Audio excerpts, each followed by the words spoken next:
mindfulness, as we study it, is a simple process of noticing new things. And as you notice new things, that puts you in the present, that makes you sensitive to context and perspective. And it's a process of engagement, so it feels good. And as you're noticing new things, you come to see, gee, you didn't know it as well as you thought you did. And so then your attention naturally goes to it. So it's very easy, and it's the essence of what we're doing when we're having fun. I'm Salisa Steele. I'm Jeff Cobb, and this is the Leading Learning Podcast.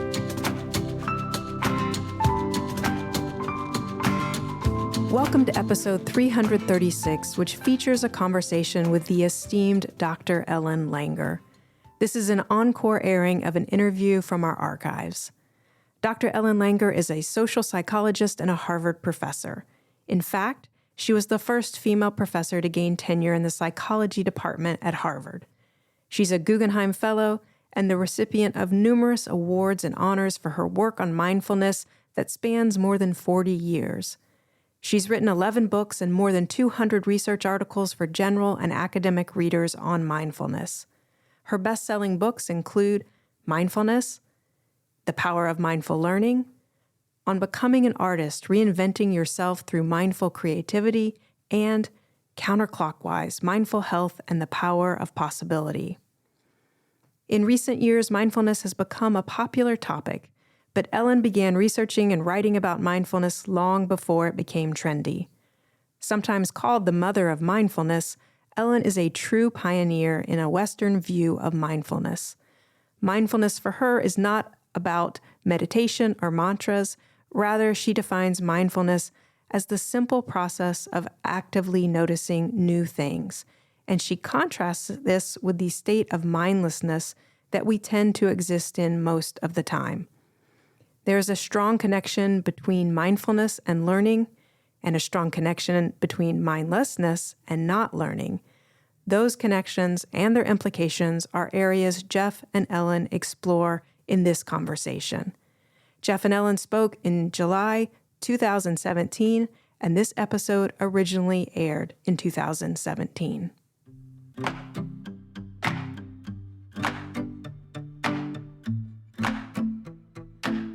I'm looking forward to discussing mindfulness as it relates to learning and possibly even touching on creativity and health, because I know those are topics that you've also explored relative to mindfulness. But to start off with, obviously, you've become known by many as the mother of mindfulness because of all the valuable work that you've done on that topic. But clearly, that's not where you started out. In fact, I'll often tell people that you were basically doing mindfulness before mindfulness was cool, or at least that's how I see it.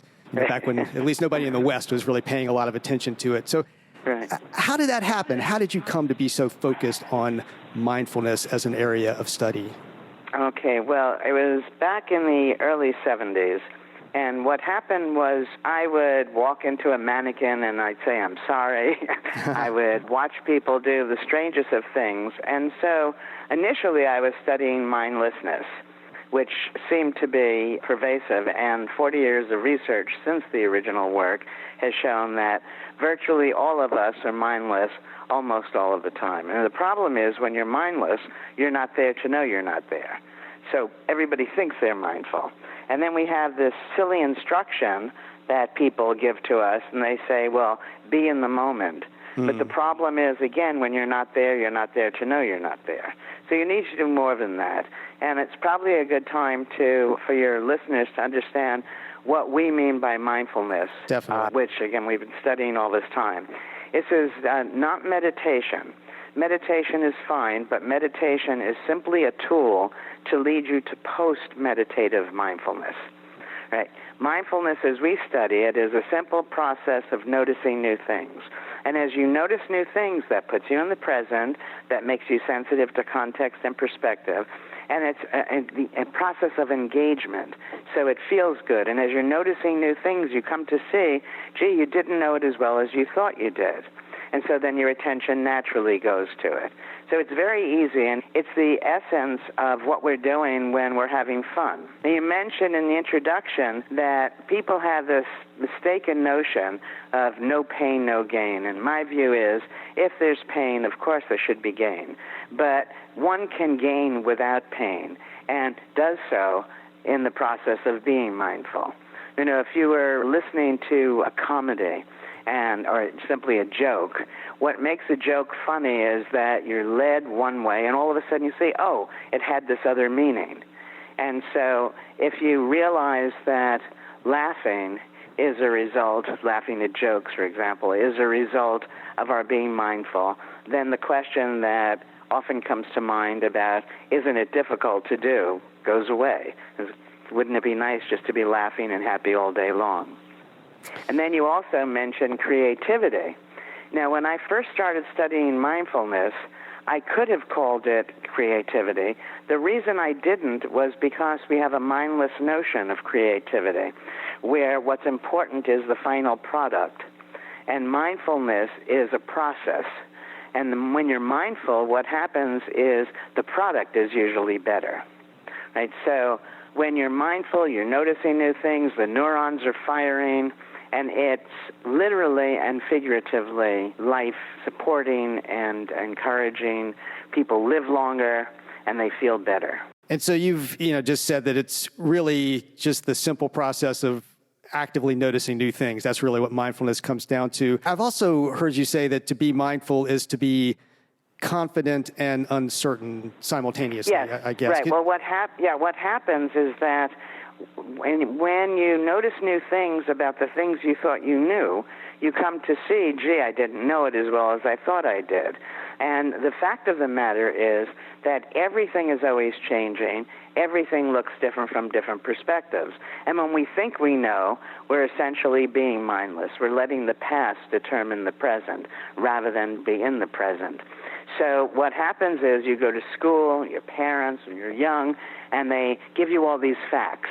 And each of these facts are situated in a context, but you're not told that. So you come to think you know. And if you know, then there's no need to pay any attention.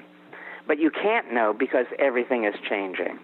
So when I lecture on this, I might say to people, how much is 1 and 1? Here's a fact that everybody thinks they know.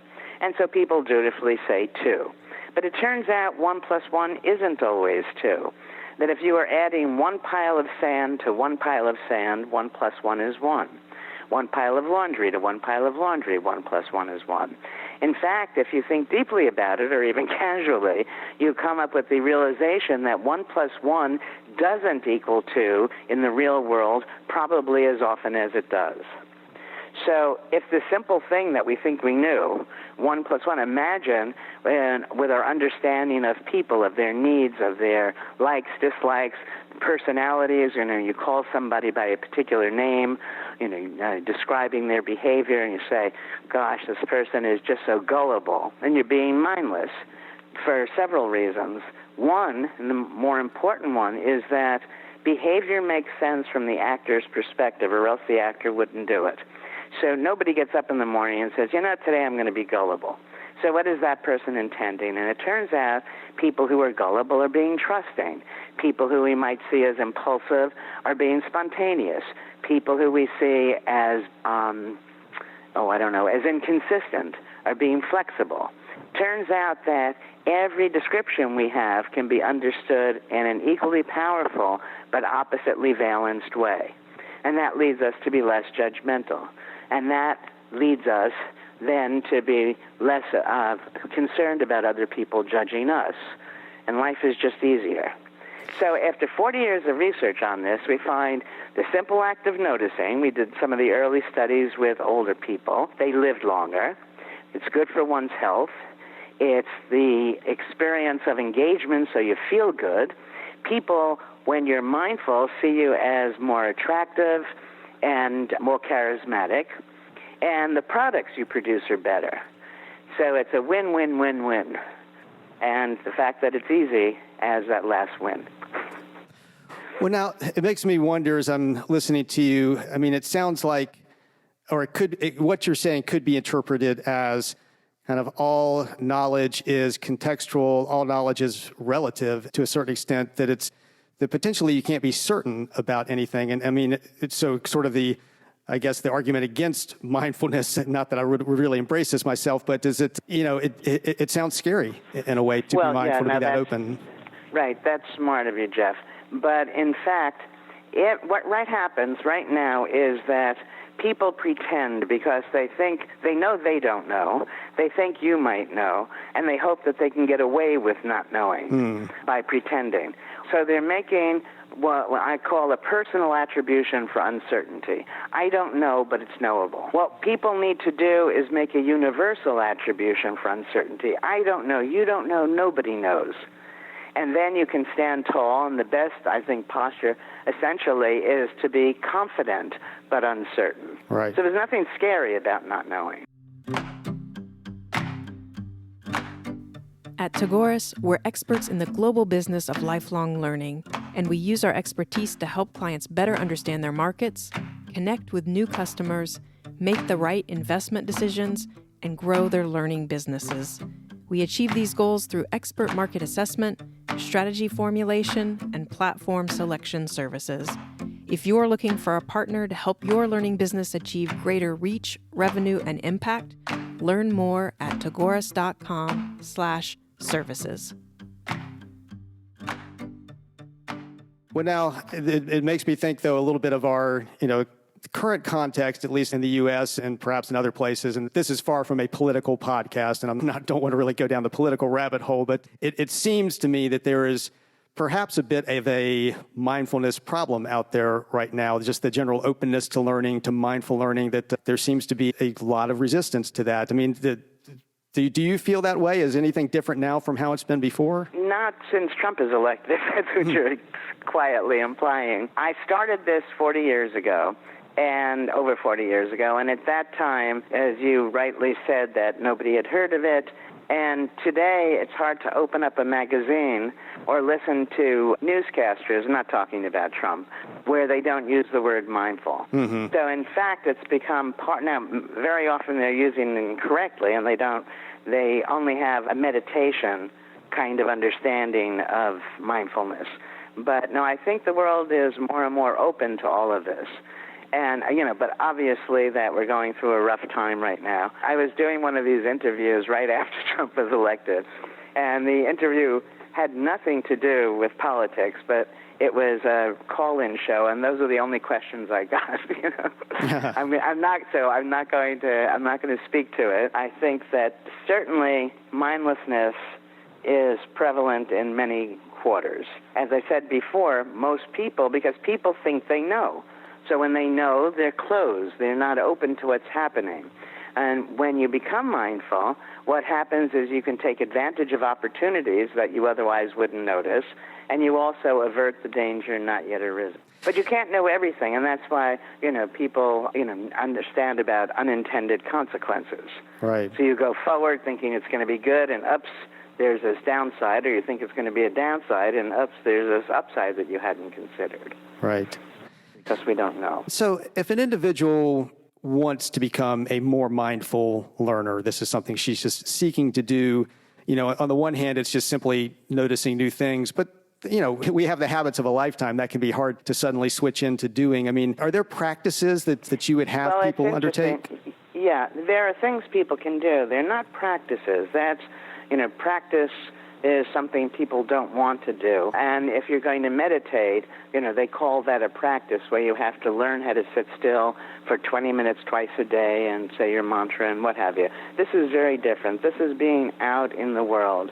And if you could do nothing else but establish a mindset for uncertainty, you'd do just fine. Other than that, when life is working, it doesn't matter.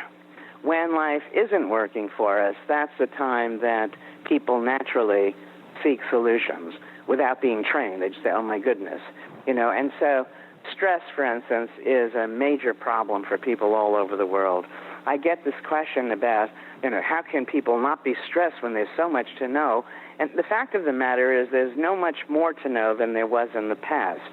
The difference is that people think that the more they know, the better they'll do. And there's no evidence for that. When you're stressed, stress is mindless. It relies on two things. First, the belief that something is going to happen, and second, that when it happens, it's going to be awful. Well, it's easy to combat both of those. The first thing we need to do is ask ourselves, give yourself 3, 5, there's no magic number, but let's say 3 reasons why it might not happen.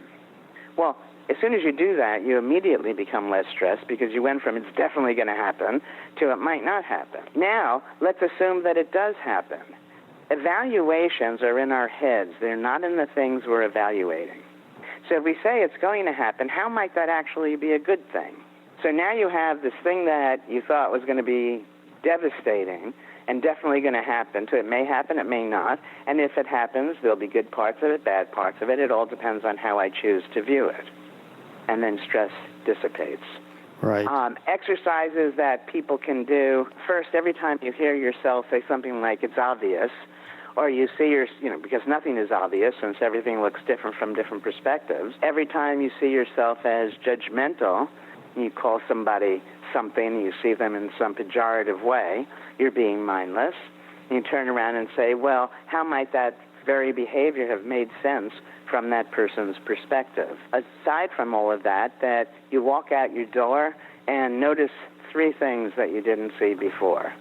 You come back in the door if you're living with somebody. Notice 3 to 5 things about that person. And just keep doing this with, if you're having an interview, ask 3 different questions from the questions you've written down for yourself. So the idea is just keep taking the thing you know and turning it inside out and around. And what happens is over time you come to see, gee, I didn't know. And again, then once you're in that position, when you're standing tall, because again, nobody knows, so it's okay not to know, then what happens is you're naturally mindful. You don't have to work at it.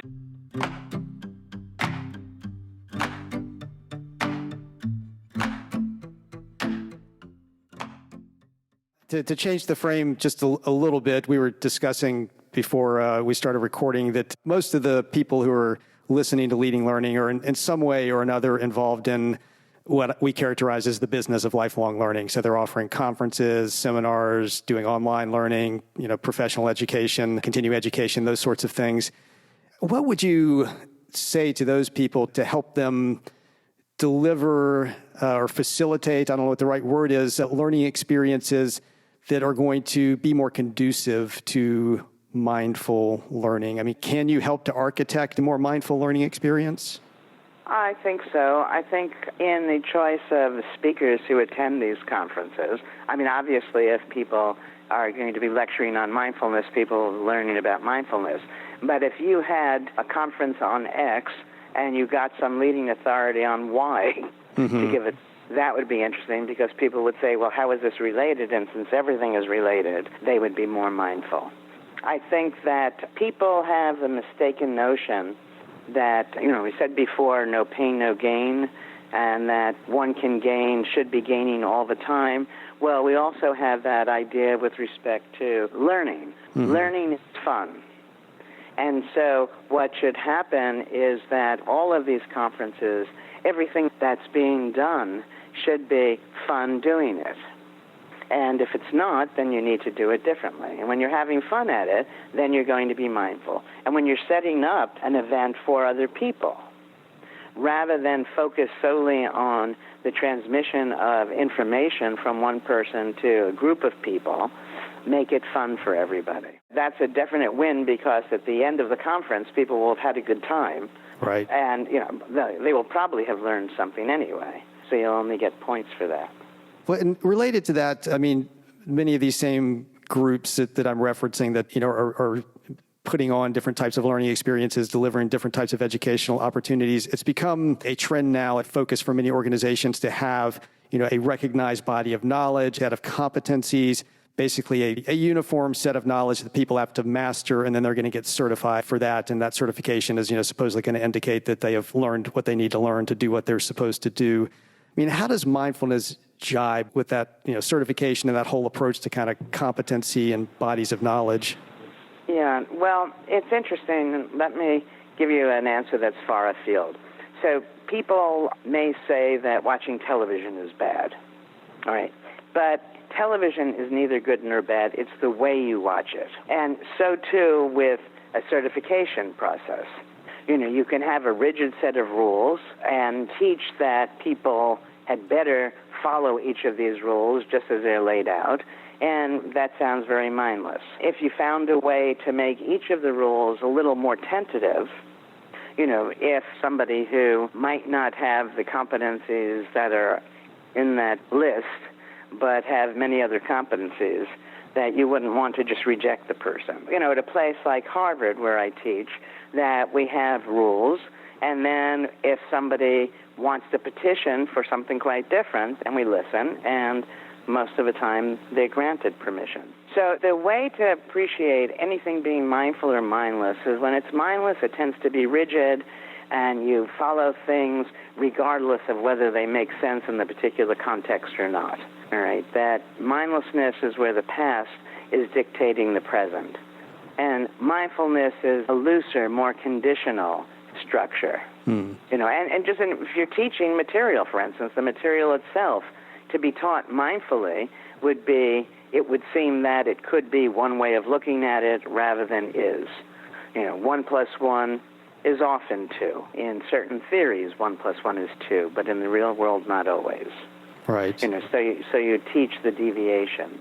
The lifelong learning, anything that's true for lifelong learning should really be lifelong, meaning it should start earlier on. All learning should be fun. All learning should be conditional. And I think that the lifelong learners themselves probably would benefit from some of the research that people like myself do. We have a lot of research with older folk where we make them mindful, they live longer, they're happier, and they're healthier. A dramatic study. Do you know my counterclockwise study? I am familiar with it, yes. Okay, so let me just briefly, for any listener who doesn't know it. Yes, what definitely. we did was to take older adults, and these were men in their 80s, and that was back in 79 when 80 was 80, not the new 60. Right. And so they were really old by all of our stereotyped notions of what it means to be old. And we were going to have them live in a retreat for a week that had been retrofitted to 20 years earlier. And they were going to be living there and speaking in the present tense about the past. So what we were trying to do was to take their minds and have them be who they were 20 years earlier. And we had control groups and so on. And what we found in a period of time as short as a week, those men in this group who were their younger selves, so to speak, their vision improved, their hearing improved, their memory improved, their strength improved, and they looked noticeably younger by the end of the study. So the reason for teaching things like this to lifelong learners is to make them aware that there are much greater possibilities than most people assume. Yeah, it's a fascinating study. I really love that. And I think it brings home, we were talking earlier about, context, and it really brings home how important context really is. It also makes you think that, so much about health, about aging, about things like, creativity and innovation, that, to the extent that our negative views of those are kind of, or our negative ways of being around those are really learned behaviors to a certain extent. We can't all live for... No, exactly. Yeah. Well, first of all, I have 4 different studies, and these are controlled experiments, where people are living longer. But I think that what people should focus on, rather than adding more years to their life, is to add more life to their years. Definitely. Well, I know in terms of, you living life fully, you do so many things besides your focus on mindfulness. You yourself are an artist, yes. I know, and I've looked at some of your work online, which is great to see.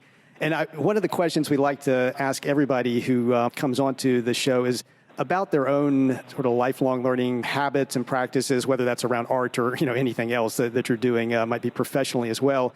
I'm going to make the assumption that you are a mindful lifelong learner, but are there particular methods, practices, habits, anything you do to help cultivate and promote your own lifelong learning?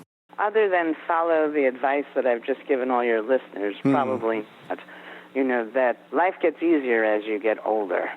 You become aware that when you're 2 years old and you fall down and you scrape your leg and it's, oh my God, the world's going to end. And when you're 8 years old and Johnny or Janie doesn't invite you or send you a Valentine in elementary school, oh my God, the world's going to end. And this goes on. Right. At some point, you get to the point where you see it's not going to be so terrible. Yeah. In one of my books, which is called The Art of Noticing, where I pair one-liners that have been culled from research over 40 years with paintings of mine. One that I like in particular is, ask yourself, is it a tragedy or an inconvenience? And most of the time when we're younger, we're reacting to things as if they're tragedies, when in fact they're only inconveniences. So simply asking yourself that. And, so I've done this for so many years that at this point I'm pretty calm. But I'm just one of these happy people. What can I say?